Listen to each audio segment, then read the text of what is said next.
आपका फिर से स्वागत है अपनी पाठशाला में। आज का टॉपिक हमारा रहेगा हिसाबों की दोहरी असर। बताना चाहूँगा कि हर व्यवहार में दो असर होती है, जैसे कि पहली असर उधार और दूसरी असर जमा। ठीक है, आज के वीडियो में अभी हम उधार जमा पे फोकस नहीं करेंगे, केवल हम ये सीखेंगे कि किस प्रकार के दो खातों पर असर दी जाती है। ठीक है, व्यवहार पढ़ के आपको समझना है कि व्यवहार में कौन से दो प्रकार के खाते आएंगे जिस पे हमको असर देनी रहती है। ठीक है, तो वीडियो आपका आज का इंटरेस्टिंग रहने वाला है, तो आपको अच्छे से वीडियो देखना है। अगर आप आज का वीडियो अच्छे से देखते हो तो चैप्टर नंबर 1 के साथ साथ चैप्टर नंबर 4 भी आप कंप्लीट कर रहे होगे। वीडियो अगर आपको अच्छा लगता है तो आप अपने फ्रेंड्स को भी शेयर कर सकते हो। ठीक है, तो चलिए शुरू करते हैं। उदाहरण नंबर 3 जो आपकी टेक्स्ट बुक में दिया गया है, यहाँ लिखा हुआ है निम्नलिखित व्यवहारों में कौन सी दो असर प्रभाव होती है। ठीक है, हमको क्या बताना है, कौन सी दो असर होती है वो समझाना है हमको। पहला व्यवहार यहाँ पर लिखा हुआ है, मनोज ने रुपए 20,000 रोकड़ लाकर धंधा प्रारंभ किया। तो मान लेता हूँ मैं कुछ देर के लिए मनोज हूँ। ठीक है, अगर मैं अपने आप को मनोज मानूंगा तो व्यवहार करने में मुझे आसानी रहेगी। तो आप भी अपने आप को मनोज मानकर सवाल कर सकते हो। ठीक है, तो माना कि मैं मनोज हूँ। अब यहाँ पर जो मनोज यानी कि जो मैं हूँ वो 20,000 रोकड़ लाकर धंधा प्रारंभ कर रहा हूँ। अगर मैं रोकड़ लाकर धंधा प्रारंभ करूँगा तो धंधे में दो प्रकार की असर होगी, जैसे कि धंधे में रोकड़ आ रही है ना, धंधे में रोकड़, तो पहले खाता कौन सा असर हुआ, रोकड़ खाता असर हुआ। ठीक है, तो पहले खाता आपको समझ में आ गया होगा, रोकड़ खाते असर जाएगी क्योंकि रोकड़ धंधे में आ रही है। अब दूसरी असर देखते हैं। आपको ये पता होना चाहिए कि धंधे का मालिक जब भी धंधे में कुछ लाता है तो धंधे के लिए क्या बनती है, वो पूंजी बनती है। ठीक है, मालिक धंधे में कुछ भी देता है या लाता है तो धंधे के लिए वो पूंजी बनती है। हमने चैप्टर नंबर 1 में सीख लिया था पूंजी खाते की डेफिनेशन। ठीक है, तो दूसरी असर किस में जाएगी, पूंजी खाते असर जाएगी। समझ में आ गया होगा आपको, धंधे का मालिक धंधे में रोकड़ ला रहा है 20,000, इसका मतलब मैं दे रहा हूँ तो धंधे में रोकड़ आएगी, इसलिए पहली असर रोकड़ खाते होगी। और धंधे में अगर रोकड़ आएगी तो धंधे के लिए क्या बनेगी, पूंजी बनेगी। तो आपको ये पहला व्यवहार समझ में आया होगा, सिंपल था।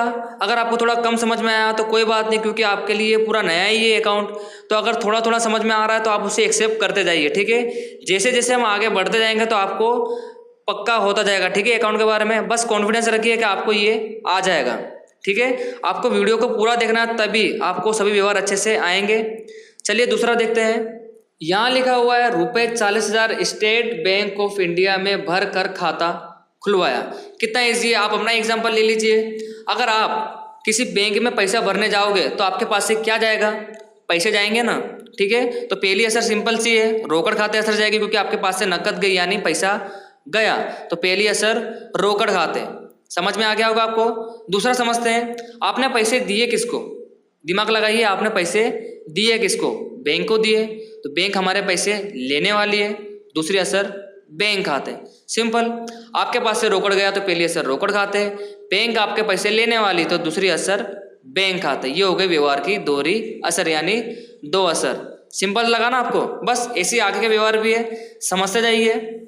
तीसरे में लिखा हुआ है मनोज ने, मनोज का मतलब मैं या आप। ठीक है, अगर आप कर रहे हो सवाल तो आप अपने आप को मनोज मानिए, मैं समझा रहा हूँ इसलिए मैं यहाँ पर मनोज बन रहा हूँ। ठीक है, मनोज ने रुपए यानी मैंने रुपए 3,000 का माल भारती बहन के पास से खरीदा। अब आपको एक बात यहाँ पर खास ध्यान रखनी, जब भी खरीदी या बिक्री का व्यवहार होगा यानी बेचा करके कुछ भी होगा तो आपको ये नक्की करना है कि व्यवहार किस प्रकार से, यानी उधार है या जमा है। ठीक है, और उधार जमा के नियम हमने इसके पिछले वीडियो में सीख लिया था। क्या था, अगर व्यवहार में रोकड़ शब्द का उल्लेख होगा तो व्यवहार कैसा होगा, रोकड़। तो आप यहाँ पर देख सकते हो कहीं भी रोकड़ लिखा हुआ नहीं है। ठीक है, इसका मतलब ये रोकड़ व्यवहार तो नहीं है। उधार व्यवहार की पहचान मैंने आपको क्या बताई थी, व्यवहार में रोकड़ शब्द का उल्लेख ना हो परंतु व्यक्ति के नाम का उल्लेख होगा तो व्यवहार कैसा माना जाएगा, ये उधार। तो यहाँ पर देख सकते हो, यहाँ पर भारती बहन का नाम यानी व्यक्ति का नाम दिया गया है, तो आपको ये नक्की कर लेना पहले कि व्यवहार कैसा है, ये उधार है। और उधार व्यवहार में हमेशा एक खाता व्यक्ति का तो होता ही है। ठीक है, चाहे खरीदी हो चाहे बिक्री हो, अगर वो व्यवहार उधार है तो उसके अंदर एक खाता हमेशा व्यक्ति का होगा ही। ठीक है, तो यहाँ पर हमने किसके पास से माल खरीदा है, भारती बहन के पास से, इसका मतलब भारती बहन यहाँ पर आएगी। तो पहली खाते असर कहाँ जाएगी, भारती बहन। ठीक है, तो पहली असर हम कहाँ देंगे, भारती बहन खाते असर जाएगी पहली। ठीक है, दूसरा हम क्या खरीद रहे, माल खरीद रहे। अगर कोई वस्तु खरीदते हैं तो दूसरी असर कहाँ जाती है, खरीद खाते जाती है। ठीक है, क्योंकि आपने माल खरीदा तो दूसरी असर जाएगी खरीद खाते। तो कौन से दो खाते असर गए यहाँ पर, पहली थी भारती बहन खाते और दूसरा खरीद खाते क्योंकि आपने माल खरीदा है। अब व्यवहार यहाँ पर उधार था इसलिए भारतीय व्यंजन का नाम यहाँ पर आया। ठीक है, जैसे कि मैंने आपको कहा जब भी व्यवहार उधार होगा तो हमेशा एक खाता व्यक्ति का तो आएगा ही। समझ में आ गया होगा आपको। आगे बढ़ते हैं। चौथा यहाँ पर लिखा हुआ है मनोज ने, यानी हमने ₹5,000 का माल विपुल को बेचा। ठीक है, विपुल को बेचा और यहाँ पर कहीं भी रोकड़ शब्द का उल्लेख नहीं है, परंतु व्यक्ति का नाम यहाँ पर भी दिया गया है। ठीक है, इसका मतलब ये व्यवहार भी कैसा हुआ, उधार हुआ। ठीक है, समझ में आ गया होगा आपको। और जब भी उधार व्यवहार होगा तो इसके अंदर एक खाता हमेशा व्यक्ति का तो होगा ही। तो किसको बेचा हमने माल यहाँ पर, विपुल को, तो पहली असर जाएगी विपुल खाते। ठीक है, क्योंकि वो माल लेता है तो विपुल खाते असर जाएगी पहली। ठीक है, अब हम यहाँ पर क्या कर रहे हैं, माल बेच रहे हैं, इसका मतलब बिक्री कर रहे हैं ना, तो दूसरी असर जाएगी बिक्री खाते। समझ में आया आपको। माल जाता है हमारा, हम बेच रहे हैं ना, तो दूसरी असर जाएगी बिक्री खाते। क्लियर पॉइंट आपका। आप साथ में किताब लेके बैठिएगा अपनी। पहली असर मैंने आपको बताई विपुल खाते, दूसरी असर बताई मैंने बिक्री खाते, क्योंकि माल हमने बेचा और माल लेने वाला कौन है, वो विपुल। ठीक है, आगे बढ़ते हैं। ₹5,000 का माल रोकड़ी बेचा। देख सकते हो आप व्यवहार में साफ साफ लिखा हुआ है रोकड़ी से बेचा। इसका मतलब अगर आप कोई माल बेचोगे रोकड़ी से, धंधे का मनोज ने माल बेचा है रोकड़ी में, अगर आप किसी को माल बेचोगे रोकड़ी से तो आपके पास क्या आएगा, पैसा आएगा। इसका मतलब पहली असर कहाँ जाएगी, रोकड़ खाते। ठीक है, क्योंकि आपके पास रोकड़ आएगी, पहली असर रोकड़ खाते। क्या करा है आपने, बेचा है, इसका मतलब माल जाता है आपके पास से, आपने बिक्री करी है, इसलिए बिक्री खाते। समझ में आया आपको। नेक्स्ट व्यवहार यहाँ पर है ₹1,500 का फर्नीचर मनोज ने खरीदा। मनोज यानी हम क्या कर रहे हैं, व्यवहार में फर्नीचर खरीद रहे और कहीं पर भी रोकड़ भी नहीं लिखा है और किसी व्यक्ति का भी नाम नहीं लिखा है। तो रोकड़ व्यवहार की पहचान आपको मैंने बताई थी।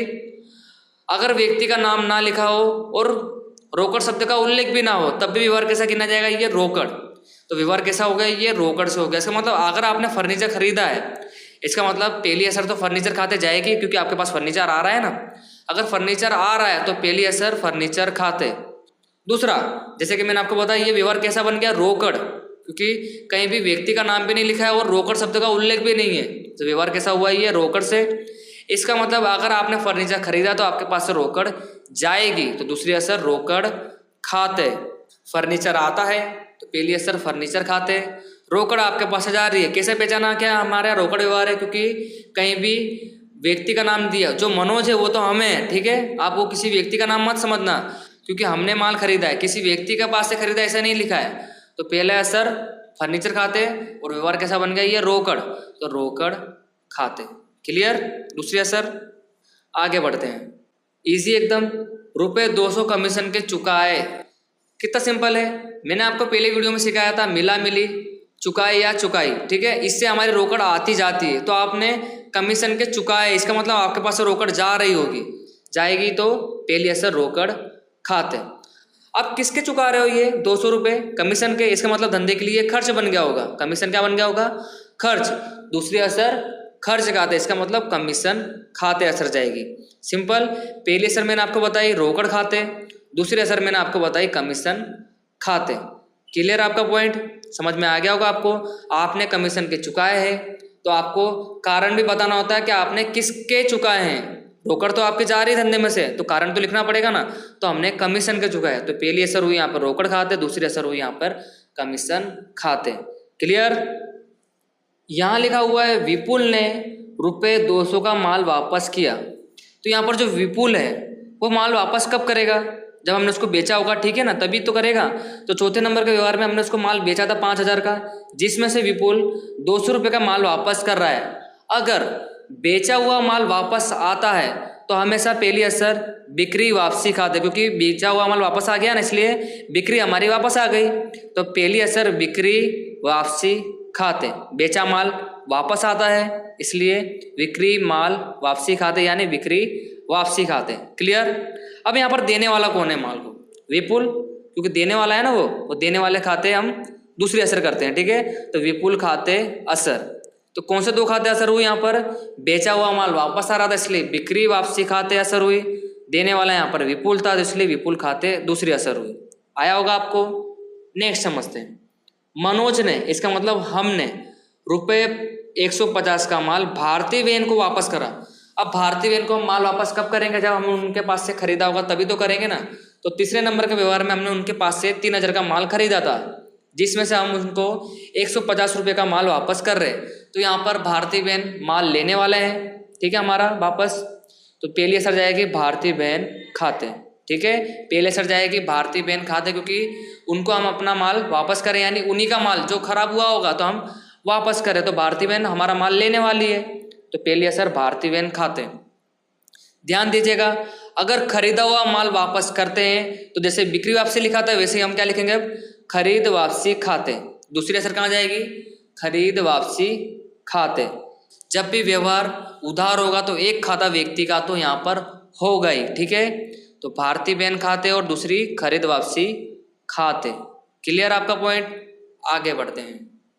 यहाँ लिखा हुआ है भारतीय बहन को रुपये 2850 का चेक दिया, ठीक है। जो भी रकम हमारी बाकी थी उनको हमने चुकाई, यानी मनोज ने चुकाई। तो 2850 का चेक लेने वाली कौन है यहाँ पर, भारतीय बहन। अगर हम किसी को चेक देंगे तो ये तो लिखेंगे ना कि किसको चेक दिया, तो यहाँ पर भारतीय बहन हमारा चेक लेने वाली है। तो पहली असर भारतीय बहन खाते। सिंपल सा है, अगर आप किसी को कुछ देते हो तो आप ये तो बताओगे ना किसी को किसको दिया है। तो यहाँ पर मनोज ने किसको चेक दिया है, भारतीय बहन को।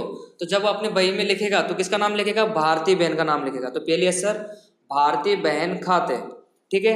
अब यहाँ पर ध्यान रखेगा, आपने चेक दिया है, आपने कैश नहीं दिया है, आपने क्या दिया है, चेक दिया है। तो दूसरी असर आपको पता है चेक किसके थ्रू दिया जाता है, बैंक के थ्रू। दूसरी असर जाएगी बैंक खाते। चेक से आना मतलब बैंक से पैसा कटेगा ना, अब बैंक उसको पैसा दे देगी तो बैंक यहाँ पे देने वाले बनती है, ठीक है। तो दूसरी असर जाएगी बैंक खाते। सिंपल सा। Last but not the least, जैसे कि मैंने आपको बताया हमको आगे बहुत कुछ सीखना है, तो आप लास्ट किसी को समझिएगा नहीं। विपुल ने रुपये 4800 का चेक दिया। अब यहाँ पर हमको क्या मिल रहा है, चेक मिल रहा है। दिया का मतलब विपुल ने मनोज को दिया होगा, इसका मतलब हमें दिया होगा। तो आपको क्या मिल रहा है यहाँ पर, चेक मिल रहा है। इसका मतलब आपके पास बैंक की रकम आएगी। चेक का मतलब आपके पास बैंक की रकम आपको मिलेगी। इसका मतलब पहली असर बैंक खाते। देने वाला यहाँ पर कौन है, विपुल, सिंपल। दूसरी असर विपुल खाते। कितना इजी था, जो हमने 10वें में सीखा था बस उसके अपोजिट कर दो इसको। विपुल हमको यहाँ पर देने वाला है तो दूसरी असर जाएगी विपुल खाते। पहले हमारे पास क्या आ गया यहाँ पर, चेक, तो पहली असर बैंक खाते। तो बस इस प्रकार से हमारा उदाहरण नंबर 3 पूरा हो चुका है। केवल आपको इतना बताना था यहाँ पर कि कौन सी असर 2 खाते दी जाएगी। तो आपने अच्छे से सीखा होगा इसको, आप इसकी प्रैक्टिस करिएगा। वीडियो को अगर आपने यहाँ तक देखा है तो आपका धन्यवाद, क्योंकि मैंने आपको कुछ ना कुछ तो सिखाया होगा ही। मिलेंगे आपसे नेक्स्ट वीडियो में आगे के टॉपिक के साथ। तो चैनल के साथ आपको जुड़े रहना है अगर आपको कुछ नया सीखना हो तो आज के लिए बस इतना ही। Thank you.